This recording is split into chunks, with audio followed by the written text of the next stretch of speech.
జై భీమ్, జై భీమ్, జై భీమ్.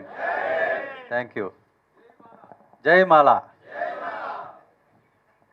నేను ఇంతకు వెళ్ళే ముందే చెప్పాను, భోజనం చేయకముందు మాట్లాడితే కడుపు మండిన మాటలు అవుతాయి, ఆయన కడుపు మండి మాట్లాడాడు అంటారు.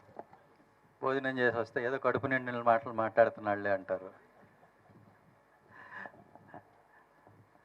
ముందుగా ఇప్పుడు సోదరుడు మాట్లాడాడు ఆవేశంగా, తప్పేం లేదు, ఆయన బాగా మాట్లాడాడు. ఒక చిన్న ప్రశ్న, రేపు కాంగ్రెస్కి బొంద పెడదాం అన్నారు కదా, అనగానే మీరు అందరూ చప్పట్లు కొట్టారు కదా. కాంగ్రెస్కి బొంద పెడితే మరి ఎవరు వస్తారు?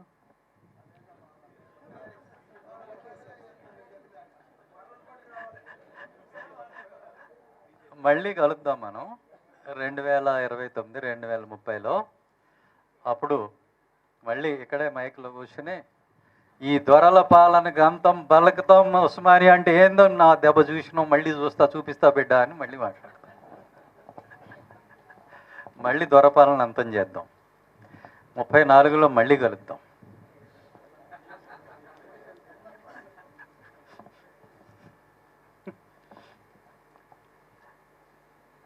సో కాబట్టి మనకి ఎప్పుడైనా మొట్టమొదట మనకి కావాల్సింది ఏంటి అని అంటే, నెక్స్ట్ ఎలక్షన్ కాదు, ఒక 50 సంవత్సరాలు 100 సంవత్సరాల ప్రణాళిక ఉండాలి, దూరదృష్టి ఉండాలి. అది ముఖ్యం. అది లేకపోతే ఏమవుతుందంటే ఎడహగ్గా నీజర్క్ రియాక్షన్స్ అంటారు. అంటే అప్పటికప్పటికి ఏదో అవుతుంది, దానికి రెస్పాండ్ అవుతాం, ఆ తర్వాత ఏముండదు, మళ్ళీ మామూలు మన పనులు మనం చేసుకుంటాం. అంటే జనవరి 1కి అవుతుంది చూసారా, డిసెంబర్ 31 నాడు ఫుల్గా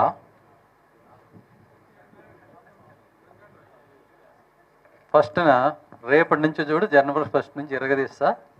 షారుఖ్ ఖాను, సల్మాన్ ఖాను వీళ్ళు కాదు, ఇట్లంటే 6 ప్యాక్ ఉంటుంది అంటాడు. ఫస్ట్, సెకండ్, థర్డ్, ఫోర్త్ 4 రోజులు జిమ్కి వెళ్తాడు, తర్వాత ఒళ్ళు నొప్పులు వచ్చి ఇంట్లో పండుతాడు. అరే ఇది తగ్గాలంటే కొంచెం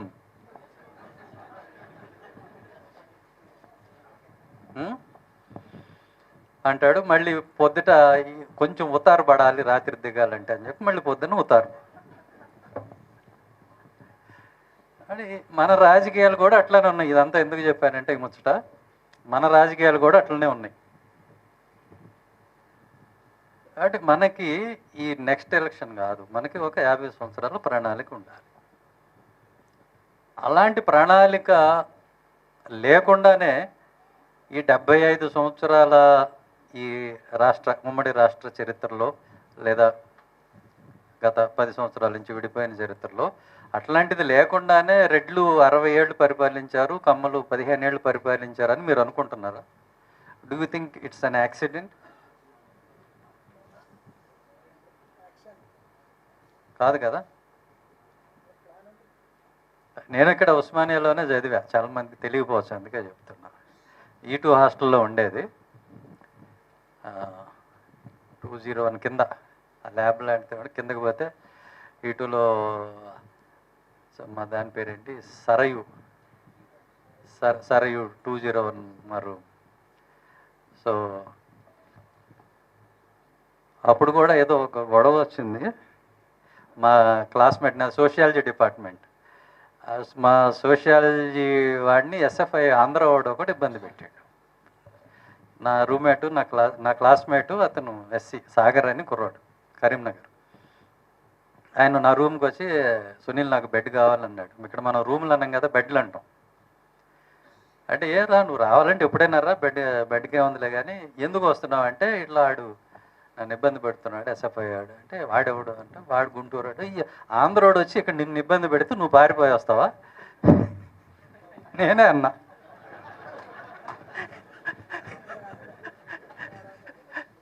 వాని సంగతి తేలుద్దాం, రాని కొడుకుని ఈసారి నిన్నేమన్నంటే ఇక్కడ కర్రలు పెట్టుకుందాం, అందరం పోయి తందాం వాడిని మెత్తగా అని చెప్పేసి కర్రలు తెచ్చినాం. అయితే దురదృష్టవశాత్తు ఏం జరిగిందంటే, మేమేదో సినిమాకి పోయినాం. సినిమాకి పోయిన రోజున ఈ ఇతన్ని ఇబ్బంది పెట్టాడు. అప్పుడు కరీంనగర్, వరంగల్ వాళ్ళంతా C హాస్టల్లో ఉండే, మరి ఇప్పుడు ఎక్కడ ఉంటున్నారో తెలియదు. అప్పుడు మనోడు ఊరుకుంటా పోయి, అప్పుడు సి హాస్టల్లో కూడా మేము అందరిని అలర్ట్ చేసాం, ఎట్లా మనం కొంచెం మూవ్మెంట్ చేయాలని. మనోడు సి హాస్టల్కి పోయి చెప్తే వాళ్ళందరూ ఊరుకుంటూ వచ్చి వాడిని తిరగొట్టి ఎస్ఎఫ్ఐ వాడిని ఆ రూమ్కి నిప్పు గిప్పు పెట్టి అంతా కొంచెం గొడవ. ఒక 3 నెలలు మూసేశారు యూనివర్సిటీ. మూసేసినప్పుడు విచిత్రం ఏంటంటే, దీనికి ఏ సంబంధం లేని మా ఫ్రెండ్ ఒక ఆయన ఉన్నాడు, తన పేరు నాగార్జున. ఇప్పుడు రిజిస్ట్రేషన్ డిపార్ట్మెంట్లో చేస్తున్నాడు. అతను పట్టుకుపోయారు. వాడు మొత్తుకుంటే నాకేం సంబంధం రా, ఇది ఎవడు చేసిండో నాకేం తెలుసు అని మొత్తుకుంటుంటే, నువ్వు యాక్టివ్గా ఉంటావు, నువ్వే చేసి ఉంటావు అని తీసుకుపోయి ఓయి పోలీస్ స్టేషన్లో వేసి, ఆ తర్వాత ముషీరాబాద్లో ఉండే జైలు, ఆ ముషీరాబాద్లో వేశారు. వేసి నేను రోజు పోయేది పాపం ముషీరాబాద్కి, లోపలికి ములాఖాతుకు పోయేది కదని బయట నుంచి ఇటు చూస్తుండేది, మనోడు ఎక్కడున్నాడు ఎక్కడున్నాడు అని. మనోడు బయటకు వచ్చాక చెప్పాడు, సునీల్ నువ్వు రోజు వచ్చినావు నేను చూసిన లోపల నుంచి అని. ఇవన్నీ జరిగినాయి. నేను సోషియాలజీలో ఎంట్రన్స్లో నాకు 80 మార్కులు వచ్చినాయి అప్పుడు, ఫస్ట్ ర్యాంకు. సెకండ్ ర్యాంకు మన సిటీ వాళ్ళు 40 మార్కులు, ఒక 40 మార్కులు తేడా ఉండే ర్యాంకులో. అంటే సోషియాలజీ అంటే బేసిక్గా నాకు అంత ఇష్టం అండి. సో ఆ తర్వాత ఆ ఇష్టం కొద్దీ నేను చాలాసార్లు క్లాసెస్ చెప్పడం జరిగింది. ఇవన్నీ సోషల్ థియరీ ఇవన్నీ కూడా. నాకు సివిల్ సర్వీస్ వచ్చింది అంటే కూడా దానికి కారణం కేవలం సోషియాలజీనే, sociology, Telugu literature. So anyway Osmania university arts college building చూసిన, అదే యూనివర్సిటీలో మళ్ళీ నేను డీసీపీగా పనిచేసిన ఈ ఏరియాలో, ఈస్ట్ జోన్కి ఐపీఎస్ అయిన తర్వాత. తెలంగాణ ఉద్యమం జరుగుతున్నప్పుడు మన వాళ్ళందరూ పైకి ఎక్కి గొడవ చేస్తుంటే, ఏమన్నా ఏం కావాలి మీకు, ఎందుకు వెయిట్ చేస్తున్నారు, రండి మిమ్మల్ని ఫార్మాలిటీయే కదా అరెస్టు చేసి మళ్ళీ పంపించేస్తానంటే, దాన్న దత్తాత్రేయ రావాలి, ఆయన వచ్చినాక దిగుతామన్నారు. అంటే జవాబు పిచ్చోళ్ళ ఉన్నారా మీరు, దత్తాత్రేయ వచ్చిన తర్వాత మీరు దిగితే దత్తాత్రేయ మైక్ ముందుకు వస్తాడు, ఆయన హైలైట్ అవుతాడు, మీరు రండి మిమ్మల్ని అరెస్ట్ చేస్తా. బయట ఎన్డీటీవీ ఉంది, ఇండియా టుడే ఉంది, TV9 ఉంది, వాళ్ళందరితో నువ్వు మాట్లాడు, అప్పుడు నువ్వు ప్రాజెక్ట్ అవుతావు, నీ ఫేస్ వస్తుంది, నువ్వు లీడర్ అవుతావు, పిచ్చోడుగా నువ్వు రా అంటే అప్పుడు దిగి వచ్చారు. ఆ తర్వాత ఆయన ఎంపీ అయినాడు, బాలకృష్ణమన్.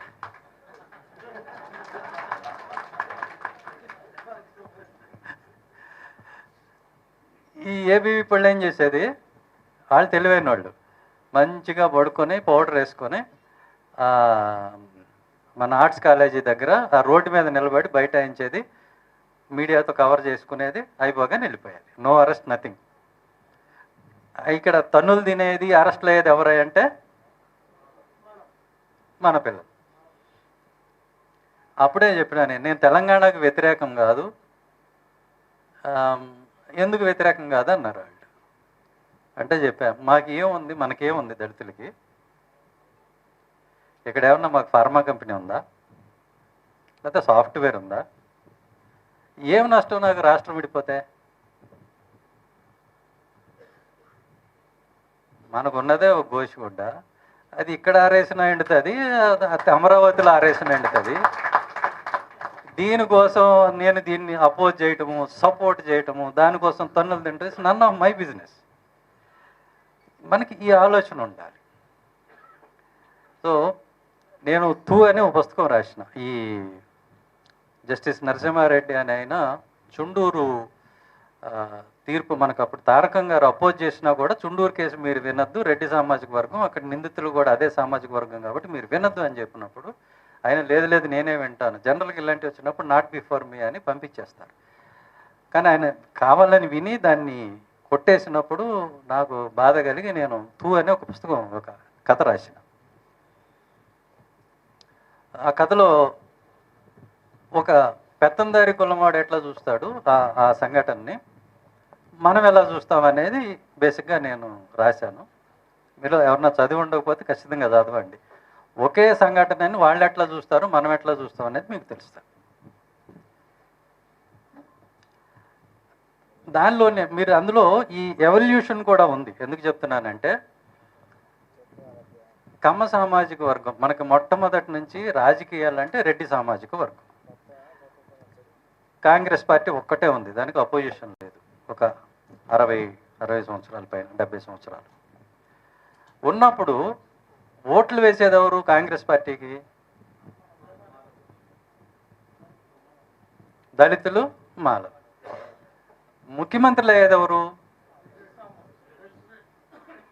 మరి ఇది ఎందుకు మనం ప్రశ్నించలేకపోయినాం? మనకు మొట్టమొదట మనం దెబ్బతినడానికి కారణం ఏంటి అని అంటే అధికారంలో మనం వాటా అడగకపోవటం మొట్టమొదట. ఎందుకంటే మనం ఎవాల్యుయేట్ చేసుకోవాలి, మనం ఎక్కడ దెబ్బతిన్నాం, ఎట్లా దెబ్బతిన్నాం అనేది మనం అనలైజ్ చేసుకోవాలి. మొట్టమొదట ఈ పొలిటికల్ స్లేవరీ అనేది ఏదైతే ఉందో, ఒక రాజకీయ జడత్వం అనేది ఏదైతే ఉన్నదో దానివల్ల మనం దెబ్బతిన్నాం. ఒక బ్లైండ్ లాయల్టీ. ఎప్పుడైనా సరే మన దగ్గర ఉన్న ఒక విలువైన వస్తువు, ఒక కమోడిటీ, ఒక ఓటు, దాన్ని మంచిగా ట్రేడ్ చేయటం రావాలి. అంటే ఆ ఓటుతో బేరం ఆడి కమ్యూనిటీ మొత్తానికి లాభం కలిగేటువంటిది మనం తీసుకోగలగాలి. మన దగ్గర ఉన్నది అదొకటే, ఇంకేం లేదు. కానీ దాన్ని మనం దుర్వినియోగం చేసామా లేదా? మనం ఏమనుకున్నాం, మన ప్రతినిధులు ఉన్నారు, కాంగ్రెస్ పార్టీ మన పార్టీ, అక్కడ మన ఎమ్మెల్యేలు ఉన్నారు, మన ఎంపీలు ఉన్నారు, వాళ్ళే మన ప్రతినిధులని మనం అనుకున్నాం కదా. ఒకసారి రికార్డ్స్ చూడండి, అసెంబ్లీ రికార్డు కానీ పార్లమెంట్ రికార్డు కానీ తీయండి. మన ప్రతినిధులు అనుకునే వాళ్ళు ఎన్ని నిమిషాలు, ఎన్ని గంటలు మాట్లాడారు, ఎన్నిసార్లు నోరు విప్పారు. ఆ మాట్లాడిన దానిలో దళితుల సమస్యలు, ఉమ్మడి సమస్యలు ఎన్ని, మాలల సమస్యలు ఎన్ని. మనవాళ్ళు మాల అని మాట్లాడాలంటేనే సిగ్గుపడతారు అసెంబ్లీలో. కొన్ని దళితులు అని పెట్టన్నా మాట్లాడతారా?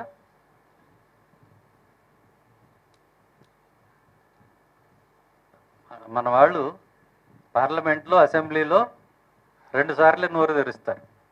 మనకు అన్యాయం జరిగినప్పుడు కాదు, ఒకటి ఆవలించడానికి, రెండోదేమో తినటానికి.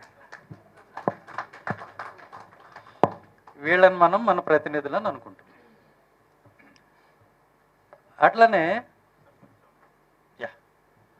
అట్లనే మనం ఫస్ట్ రియలైజ్ కావాల్సింది ఏంటి అని అంటే, మనం మన పార్టీ అని ఏదైతే అనుకుంటున్నామో, మన మాల పక్షపాతి డాక్టర్ వైఎస్ రాజశేఖర రెడ్డి అని మనం ఎవరినైతే అనుకుంటున్నామో, ఉషా మెహ్రా కమిషన్ వేసింది ఎవరు? ఆ కమిటీ రిపోర్ట్ని అసెంబ్లీలో ఆమోదింపజేసి కేంద్రానికి పంపించింది ఎవరు? మనం ఇప్పటికీ కూడా రాజశేఖర రెడ్డి గారు కుటుంబం ఇది, లేకపోతే జగన్ గారు మన పక్షపాతి, మాలలు మా మేనమామలు. అంటే ముందు ఈ ఆలోచన నుంచి మరి బయటికి రండి. మొట్టమొదట నేను నిన్ననే చెప్పాను, ఒక మీటింగ్లో, రాజమండ్రిలో మీటింగ్లో మాట్లాడుతూ చెప్పాను, నేను ఏ వెధవ దగ్గర బీఫామ్ తీసుకోను, ఎవరి గుమ్మం దగ్గర నేను నిలబడను. నేను కేవలం మన కమ్యూనిటీకి మైక్గానే ఉంటాను, కమ్యూనిటీ వాయిస్గానే ఉంటాను. అది ఎందుకు చెప్పాను అని అంటే, నాకు అది పెద్ద విషయం కాదు. నాకు ఇప్పటికే 2 పార్టీలు ఆఫర్ చేసినాయి. గతంలో కూడా చెప్పాను, బాపట్ల ఎంపీ ఆఫర్ చేశారు, అమలాపురం ఎంపీ ఆఫర్ చేశారు, నేను పోలేదు. ఎందుకనంటే ఒకటే మాట, నేను అసెంబ్లీకో పార్లమెంట్కో పోయి మన తరఫున మాట్లాడినప్పుడు అది మనల్ని మనం మోసం చేయడం అవుతుంది తప్ప మరొకటి కాదు. కొంతమందికి చేస్తాం రికమెండేషన్లు, ఉద్యోగాలు, పోస్టింగులు, అది కమ్యూనిటీ సర్వీస్ కాదు. కాబట్టి ఫైనల్గా టు కన్క్లూడ్, మనోడు సమయం లేదంటున్నాడు కాబట్టి ముగించేస్తాను ఎక్కడితో. సో రాజకీయాల్ని, ఓకే, రాజకీయాల్లో నాకు అర్థమైంది ఏంటి అని అంటే,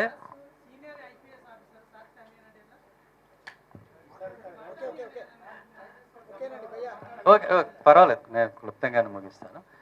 నేను రాజకీయాలు చిన్నతనం నుంచి నేను అబ్జర్వ్ చేసిన దాన్ని బట్టి, నేను అనేక ఉద్యమాల దగ్గర నుంచి చూసిన దాన్ని బట్టి నాకు అర్థమైంది ఏంటి అని అంటే, మన రాజకీయం అనేది, మా దళితుల రాజకీయం, మాల రాజకీయం కానీ మాదిగ రాజకీయం కానీ ఎక్కడ ఫెయిల్ అవుతున్నాయి అనేది నేను ఆలోచన చేసినప్పుడు, మన దగ్గర డబ్బు లేకపోవటం అనేది ప్రధానమైన కారణం.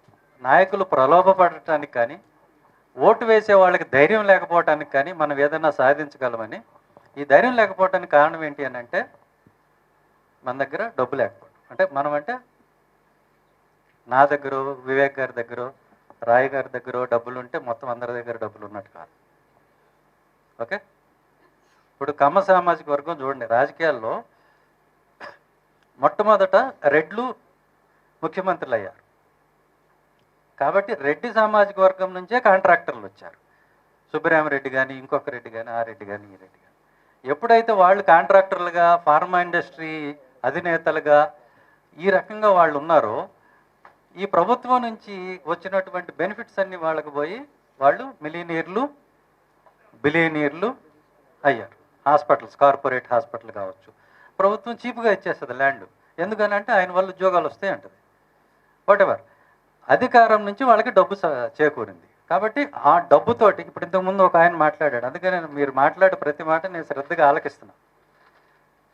మేము కాంగ్రెస్ పార్టీకి చేసినప్పుడు చేసినంత ఉత్సాహంగా, మనస్ఫూర్తిగా మన దాంట్లో ఎందుకు చేయలేకపోతున్నాం? ఇబ్బంది ఇదే, డబ్బు. కాంగ్రెస్ పార్టీ ఉంది బూర్జువా పార్టీ. బూర్జువాల దగ్గర డబ్బు ఉంటుంది, ఇట్లా అధికారం నుంచి సంపాదించిన డబ్బే ఉంటుంది. కాబట్టి వాడు నిన్ను హాయిగా ఇంటి దగ్గర నుంచి పికప్ చేసుకుంటాడు, ఒక 4 సార్లు ఛాయ్ పోస్తాడు, సాయంత్రం అయితే రాయల్ స్టాక్ పెడతాడు, బిర్యానీ పెడతాడు. కాబట్టి ఆ బూర్జువా పార్టీకి పనిచేయటం అనేది మనకి చాలా హాయిగా ఉంటుంది, కంఫర్టబుల్గా ఉంటుంది. మన దగ్గరికి వచ్చేసరికి ఇబ్బంది. అంటే మనం ఎక్కడ ఫెయిల్ అయినామంటే, ఉద్యోగాలు వస్తున్నాయి కదా అని మనం అక్కడ ఆగిపోయాం. అదే పెద్ద పొరపాటు.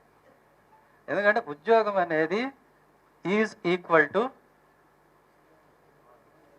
బానిసత్వం, అంతే. ఉద్యోగం అంటే ముందు నేను నోరు మూతేస్తారు, సర్వీస్ రూల్స్. నాకు అదే కదా మెమో ఇచ్చారు, నువ్వు మాట్లాడేవని. మరి మాట్లాడిపోతే నేనే మాట్లాడినప్పుడు నేను బతికుండే ఉపయోగం. నేను అందుకే రాసిన.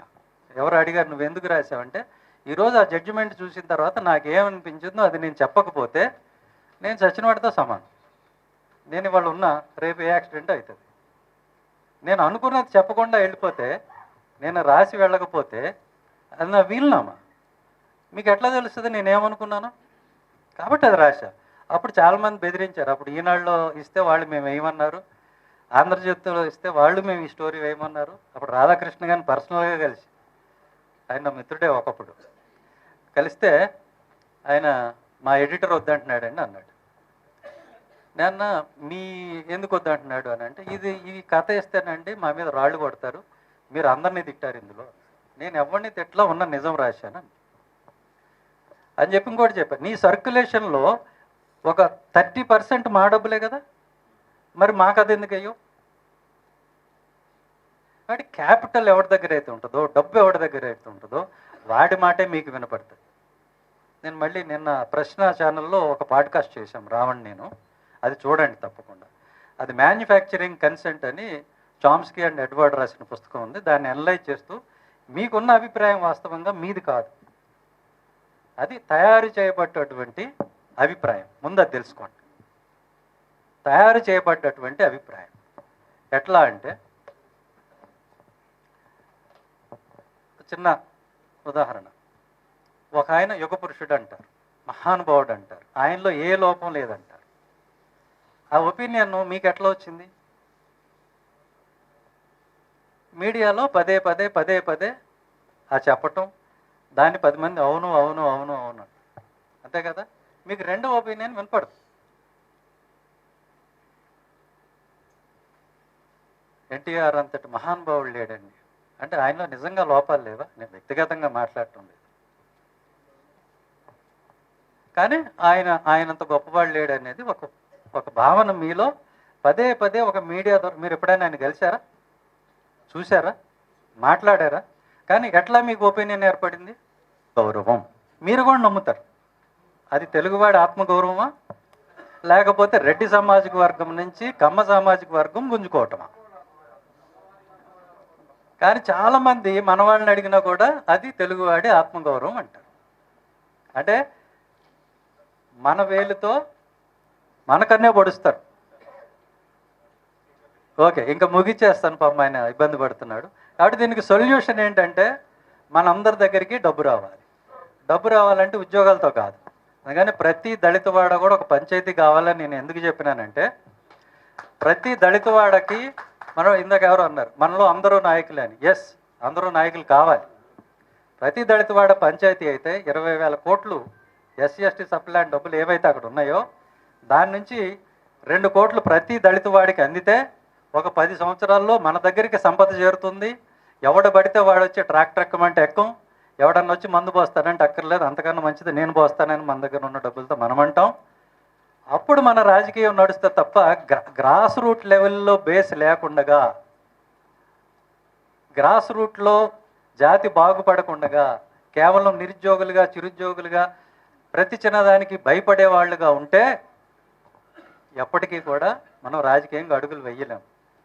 నేను ఫైనల్గా టు కన్క్లూడ్ నేను చెప్పేది ఏంటంటే, ఇప్పటి వరకు 70 సంవత్సరాలు బొమ్మ బొరుసు రాజకీయం నడిచింది. అంటే రెడ్డి లేకపోతే కమ్మ పార్టీలు, అవి ఐడియాలజీలు అవి ఏముండవు. ఇప్పుడు మన దగ్గర తెలంగాణలో రెడ్డి దొర, రెడ్డి పోతే దొర పోతే రెడ్డి.